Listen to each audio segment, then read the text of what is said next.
जी, इस वक्त senior analyst lieutenant general retired Amjad Shoaib साहब हमारे साथ मौजूद है। अस्सलाम वालेकुम जनरल साहब, बहुत बहुत शुक्रिया आपके वक्त के लिए। जनरल साहब, सबसे पहले तो बड़ा सादा सा सवाल है, इमरान खान साहब ने आज भी मानसेरा जलसे में कहा कि ऐसे मौके पर किसी को गैर जानिबदार नहीं रहना चाहिए, और इससे पहले भी वो न्यूट्रलिटी से मुतालिक बहुत सारी बातें कह चुके हैं। हाल ही में बहुत सारे ऐसे स्टेटमेंट्स हैं। जैसा भी किस तरफ इशारा करते हैं वो बार बार कह के कि ऐसे में किसी को गैर जानिबदार नहीं रहना चाहिए? देखिए, मुझे तो इसका अंदाजा नहीं, लेकिन एक चीज वाज़ेह है कि इस वक्त जो बातचीत गैर जानबदारी की हुई, वो एस्टेब्लिशमेंट के बारे में ही होती रही, और यही वो अपोजिशन कहती थी कि जी एस्टेब्लिशमेंट अब न्यूट्रल है। मैं इस टर्म से एग्री नहीं करता। ये न्यूट्रल का लफ्ज तो अपोजिशन ने निकाला। दरहकीकत कहने को ये चाहिए, जो जो हो रहा है वो ये है कि एस्टेब्लिशमेंट आइन के साथ है, और आइन ये कहता है कि एस्टेब्लिशमेंट का पॉलिटिक्स में कोई रोल नहीं है। लिहाजा वो ऑपोजिशन हो या हुकूमत हो या कोई भी पाकिस्तान की पार्टी, पॉलिटिकल पार्टी हो, उसको तवक्को यही रखनी चाहिए कि सियासत में अफवाज पाकिस्तान का कोई दखल नहीं हो। मेरा ख्याल है यही मुल्क के लिए जी बेहतर है। जय साहब, ये राइटली पॉइंटेड आउट, बिल्कुल दुरुस्त बात है। ऐसे में DGISPR major general Babar Iftikhar तो रिपीटेडली ये कह चुके हैं अपनी प्रेस कॉन्फ्रेंसेस के अंदर कि हमें सियासत में ना लाया जाए, फौज का सियासत से कोई ताल्लुक नहीं। लेकिन जब खास तौर पे हुकूमती ज़ोमा, हुकूमती वज़रा ये बात करते हैं, ऑपोजिशन भी जब ये करते हैं तो कंडेमनेबल है। लेकिन जब इसके बावजूद चलिए गैर जानिबदारी की बात कर दी ऑपोजिशन ने, हुकूमत जब बार बार फौज की बात करेगी तो इससे क्या तासुर जाएगा? मतलब are they seeking for any support or help at this point in time sir? हो सकता है उनके ज़हन में कोई ऐसी चीज हो, लेकिन ये कि हुकूमत इस तरह की बातें करती रही है। आपको याद होगा कि हुकूमत हमेशा से ये कहती रही कि अफवाज पाकिस्तान और हम एक पेज में हैं। ये इसका क्या मतलब हुआ? आप एक पेज पे ही होते हैं। जो हुकूमत होती है उसको चूंकि आइन ऐसे इख्तियारात देता है कि वो अफवाज पाकिस्तान से आइन की हदूद के अंदर काम ले सकते हैं, जो भी उनको हुक्म दें आर्टिकल 245 के तहत, तो वो तो उन्होंने पूरा करना है। लिहाजा आप एक पेज में हैं, वो किसी की भी हुकूमत हो। लेकिन जब आप बार बार ये कहेंगे, रटेंगे, तो ये आपकी हमाकत हो सकती है, लेकिन इससे दूसरे लोग कोई गलत मैसेज ले सकते हैं, गलत उससे कोई मतलब बहस कर सकते हैं कि हम एक पेज पे, हम एक पेज पे। तो ये कहते हैं वो एक पेज भी थे। तो आपने देखा कि पीछे ज़िमनी इलेक्शन जब हुए तो तमाम इलेक्शन तो अपोजिशन जीत गई, हर जगह, KPK में भी, पंजाब में भी, सिंध में भी। तो आप उस वक्त भी अफवाज पाकिस्तान तो यही कहते थे कि हमारा, और हुकूमत कहती थी एक पेज में है, और अफवाज पाकिस्तान कहते थे कि हमारा कोई ताल्लुक नहीं, दखल नहीं है इससे, सियासत से। जैसे साहब, आज कुछ एंकर्स के साथ इस्लामाबाद में इमरान खान साहब की मुलाकात हुई है और वाकिफान हाल ये बताते हैं कि वज़ीर आज़म एज्यूम कर रहे हैं शायद, देखिए एक तो टाइम बाय किया, आज भी स्पीकर कौमी असम्बली ने इजलास को मुलतवी करके, तो टाइम बाय करने से, इस अदम एतमाद की मोशन को पार्लियामान में डिस्कस करने से, टेबल होने से पहले पहले वो ये एज्यूम कर रहे हैं कि शायद कोई ना कोई उनकी मदद को पहुंचेगा। आपको लग रहा है कि कोई मदद हो सकेगी इमरान खान साहब की अगर वो एज्यूम कर रहे हैं ऐसा? ये जम्पशन अगर उन्होंने आपको बताई है तो मुझे तो नहीं पता इसका, लेकिन मेरा अपना अंदाजा ये है कि हुकूमत भी उसी तरह हाथ पांव मार रही है अपने मुनहरिफ अरकान के पीछे, अपने एलाइज के पीछे। इमरान खान खुद ना जाएं, बेशक वो कहते हैं मैं किसी के साथ नहीं बैठूंगा, नहीं मिलूंगा, लेकिन उन्होंने अपनी टीमें लगाई हुई हैं।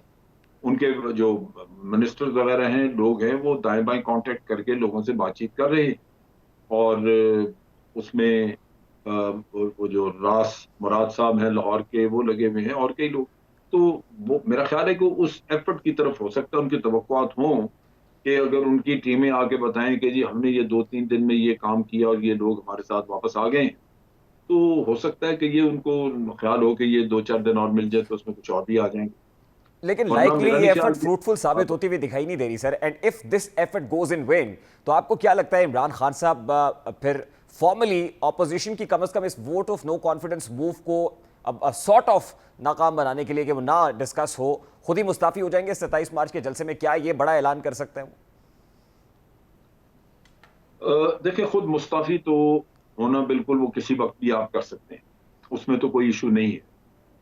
द पॉइंट इज के आप अगर ये समझते हैं कि मैं एक बाइज्जत एग्जिट करूं और मैं एक ऐसे पेडेस्टल पे खड़ा रहूं जहां मेरी कदर कीमत वापस रहे, तो वो इस तरह इस्तीफा देने से भी आप शिकस्त खुर्दा हैं, और अगर आपको उठा के बाहर मारा जाए वोट ऑफ नो कॉन्फिडेंस से, तो तब भी आप शिकस्त है।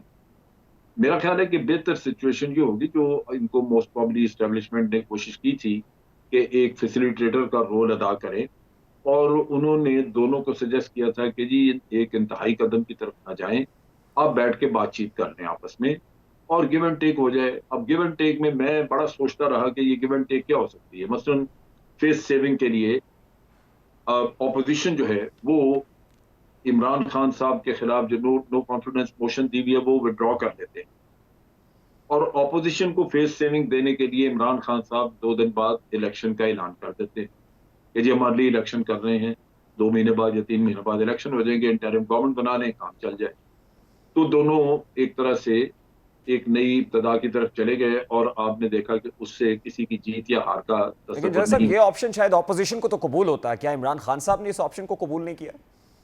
नहीं किया। वो गालिबन ये, मेरा ख्याल है कि वो जर्नलिस्ट ने किसी ने जाके ये सवाल किया था उनसे कि जी आप मिलके बैठ के तो बात करें। देखिए ना, बात तो इनको मिलके उनसे करनी चाहिए। जब आप बात करेंगे तो तभी कोई आपस में तय होगा ना इनका। वो भी चाहेंगे ऑपोजिशन वाले कि अगर हम विड्रॉ करें तो हमारे पास कोई गारंटी होनी चाहिए कि ये वाकई इलेक्शन का ऐलान करेंगे। तो चीज ये है कि ये तो इनको बैठ के बात करनी चाहिए थी। ये तो कोई और ऐसा नहीं कर सकता कि जाके कोई अदारा जाके गारंटी दे दे या कुछ कर दे, वो तो मुमकिन नहीं है। लेकिन ये कि ये इनकी प्रॉब्लम रही है शुरू दिन से ही कि ये ऑपोजिशन के साथ बैठ के बात नहीं करना चाहते। देखें आप, बेशक कहें कि वो चोर हैं, वो ये है, वो है, होंगे, सब सब आपकी बातें दुरुस्त होंगी। लेकिन एक बात जो आप झुठला नहीं सकते वो ये है कि वो इलेक्ट होके ऑपोजिशन जो है वो आई है पार्लियामेंट में, वो खुद चल के नहीं आए। दैट मीन्स टू से कि वो जो ऑपोजिशन बन गई, इलेक्टेड ऑपोजिशन बन गई, वो आज आपके पॉलिटिकल सिस्टम का हिस्सा है। हुकूमत का तस्वर ऑपोजिशन के बगैर नहीं है। सो नेचुरली उस ऑपोजिशन को आपको तस्लीम करके उनसे बात तो करना होगी। मुकदमे अपनी जगह पे वो चलते हैं, चलते रहें। या जरा उसमें साहब, तो बट अनफॉर्चुनेटली इमरान खान साहब ने तो इक्तदार के इब्तदाई दिनों से ऐसा करना पसंद नहीं किया। सर, लास्टली ये फरमाइएगा कि इस फ्रस्ट्रेशन के अंदर बंद गली में जाते हुए क्या इमरान खान साहब किसी गैर आईनी ऑप्शन का सहारा लेते हुए आपको दिखाई दे रहा है? गैर आईनी ऑप्शन जो है वो ऑप्शन नहीं होती, वो that will be a disaster. वो नहीं होना चाहिए, किसी को भी नहीं करना चाहिए कि कोई ऐसा गैर आईनी कदम उठाना। वो मेरा नहीं ख्याल कि वो मुल्क के मुफाद में है या उनके अपने अल्टीमेट मुफाद में होगा। आइन के खिलाफ कदम उठाए हुआ कभी भी अदालत में चैलेंज हो सकता है, उस पर सजा भी हो सकती बहुत बहुत है। शुक्रिया। लिहाजा जी। मेरा नहीं ख्याल कि इस तरफ जाना जी। चाहिए।